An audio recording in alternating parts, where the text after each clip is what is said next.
Welcome. In this video I'm going to show you how to use Laplace transforms to solve a very simple differential equation.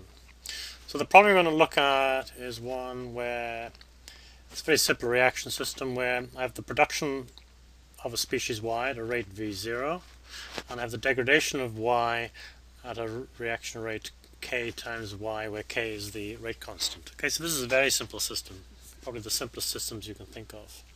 I can write down the differential equation for this, in other words dy by dt.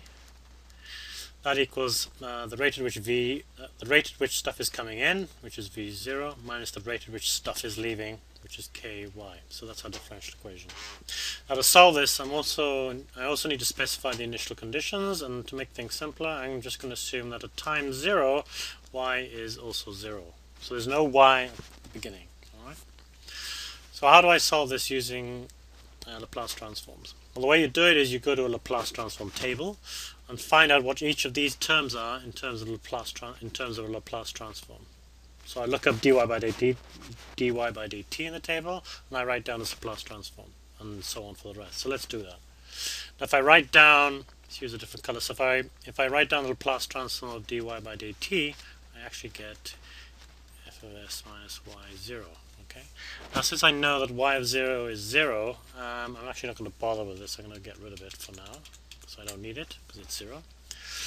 Then I work out the Laplace transforms for each of these terms, which I can also find from the table. Now the Laplace transform of a constant is simply the constant divided by s, and the Laplace transform of this constant times y is the same constant times its Laplace transform.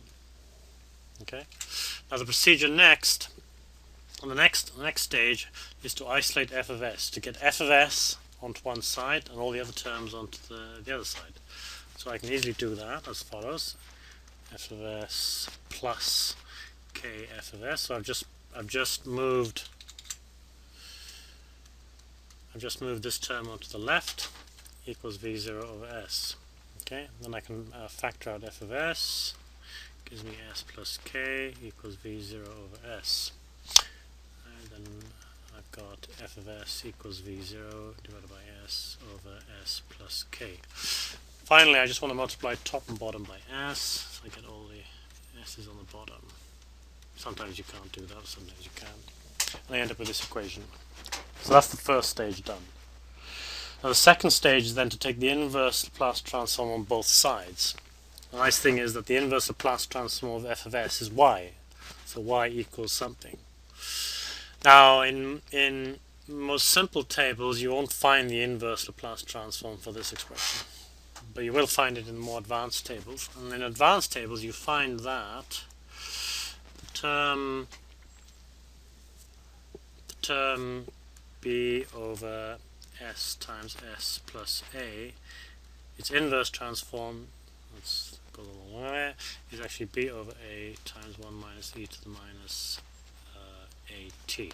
Okay, so let's assume I did have an advanced table, then I could just write down by inspection the inverse Laplace transform of this equation. So that's y, so the inverse Laplace transform of f of s is y, equals b in this case is v0, so v0 divided by k times 1 minus e to the minus kt.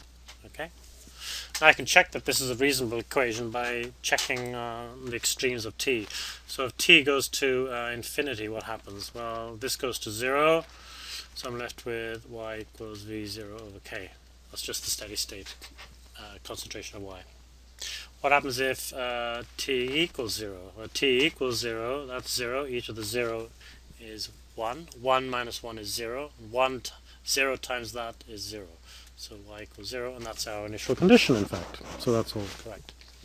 Now, in many cases, however, you won't be able to find this particular term in the Laplace transform tables, and in that situation, in fact, it's the majority of cases, you have to use partial fractions to separate out this equation into simpler terms, and the simpler terms you will find in the Laplace transform equation.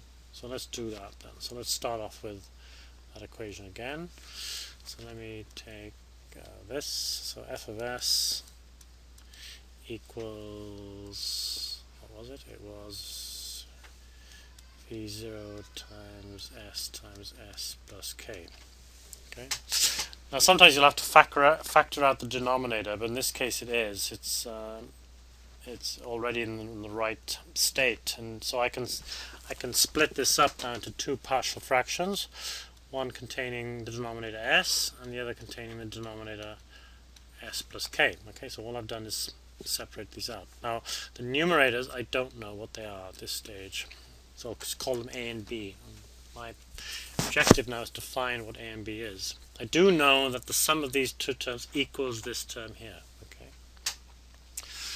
So one way to proceed is to multiply top and bottom by the denominator in this equation.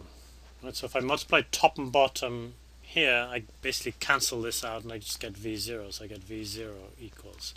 And again, I must multiply both sides by top and bottom by s times s plus k, and if I do that on this side, I'll get a times, so the s is cancelled, so I get s plus k, and here multiply top and bottom by s times s plus k.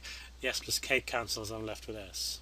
Okay, so this is just simple algebra. So now I'm going to get rid of the brackets, so I get a plus s, and then I'm going to collect together like terms. I'm going to collect the s terms together, and then what's left is ak. Right? And then let me collect the s like this, pull the s out, so I get a plus b plus ak. Now sometimes you'll get s squareds, s cubed, and so on. So what you must do at this point is collect all the like s terms together. Now what I must do now is match the terms on the right with equivalent terms on the left. Now this may not seem obvious here until I write this down, for example. So s times 0 plus, right? So the matching term for this is actually s times 0. And the matching term for the v0 is actually this one because it doesn't contain an s.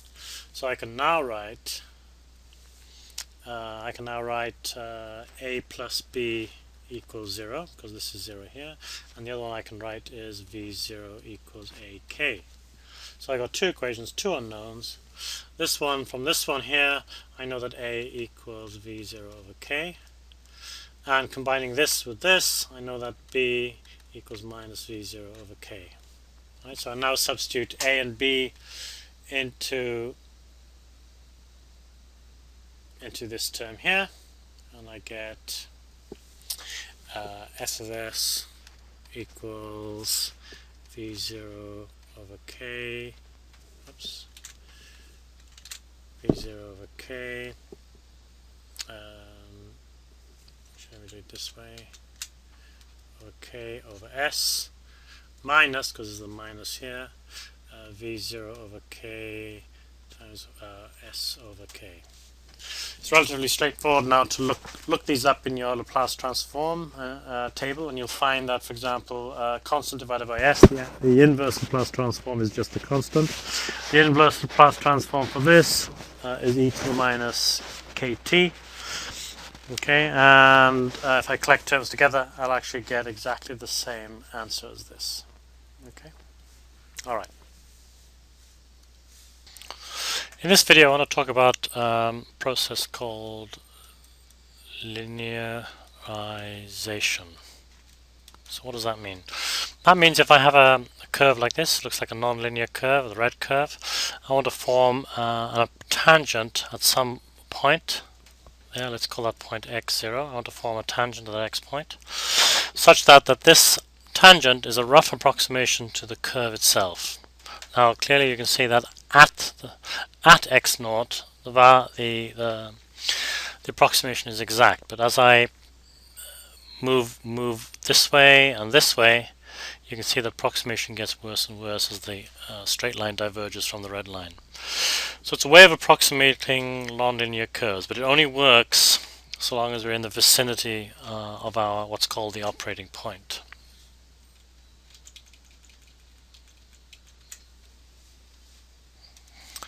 The problem of linearization then amounts to finding the equation for this slope, right, for this tangent line here.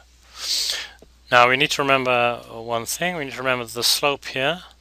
Let's assume that this line describes a function f of x. This then is the slope, m, let's call that m, and m is then the derivative of df by dx. Oops, that's not very good. Dx, okay, so df by dx. Now we can rewrite the slope in another way in terms of the line itself. So I know that the slope is the difference between some point along that line, and that's y0 and y0, divided by some point along the x component of the line minus x0. Right, so I'm just taking a ratio of two distances that gives me the slope along that line. Now at this point, of course, I don't know what y and x are, but that doesn't matter, we'll get to that in a minute. Now I can rearrange this by first taking this up to there and then bringing the y0 onto the side. And if I do that, I get y equals y0 plus m times x minus x0. Okay, that equation describes the tangent line at x0. Okay, at x0. So let's illustrate this equation with an example. Let's say I have the equation x squared. Now that looks something like that. All right. So it's a nonlinear function. We've got x along here and y along here, and at some point on this, I want to form an approximation. I want to find out that tangent line at that point. That point will be x0, giving me y0 on the y-axis. So what is that tangent line? First thing I need, of course, is the slope. What's the slope of that tangent? Well, I know what the slope is because I know the equation. In fact, the slope is df by dx. Oh, sorry, let me do that differently. Is dy by dx. It's just the derivative of that, which is 2x. Okay, so I have that. So now let's fill in the rest of this equation. So y equals, well, what's y0? Well, y0 is this, and y0 is the y at the operating point x0. So it's x0 squared. So that's x0 squared plus the slope, which is 2x. X stays the same, and x0 stays the same. Okay, so I can multiply those out, plus 2x. One thing I should point out, the slope, of course, is at x0. So I need to put an x0 there, so that's 2x0, x minus 2x0 squared. Okay, obviously I got some cancelling to do here, so I can get rid of some of those. So y equals 2x0 x minus x0 squared. So that equation describes the tangent line at x0. How about doing a particular example? Let's say my operating point x0 is 4. Right? And at x0 equals 4, I know that y0 is 16, because 4 times 4 is 16. So let's insert x0 into our tangent equation. So I get y equals 2 times 4 times x minus 4 times 4 is 16. So that gives me 8x minus 16. Okay, that's our line. Now I can show you that that's correct because let's say x was x0 at the operating point itself, and x0 is 4. So 8 times 4 minus 16. That equals 32 minus 16, which equals 16. That, of course, is 4 times 4, right? Because we had x was 4, 4 times 4 is 16. So this gives us a reasonable approximation for x squared around x0 equals 4. What happens if we try another number? Let's say we tried let's just say we tried x equals 3. What's the value of y at x equals 3? Well, we do the same thing again. Let's just remind ourselves. So the approximation is this. So at x equals 3, y will equal 2 times 4, because remember we're operating around x0 equals 4, times x, in this case is 3, minus x0 squared, which is 16. That's 2 times 4 is 8, times 3 is 24. So that's 24 minus 16. 24 minus 16 is 8. So it's telling us that at x equals 3, the approximate value for y is 8. We know that at 3, of course, x squared is 9.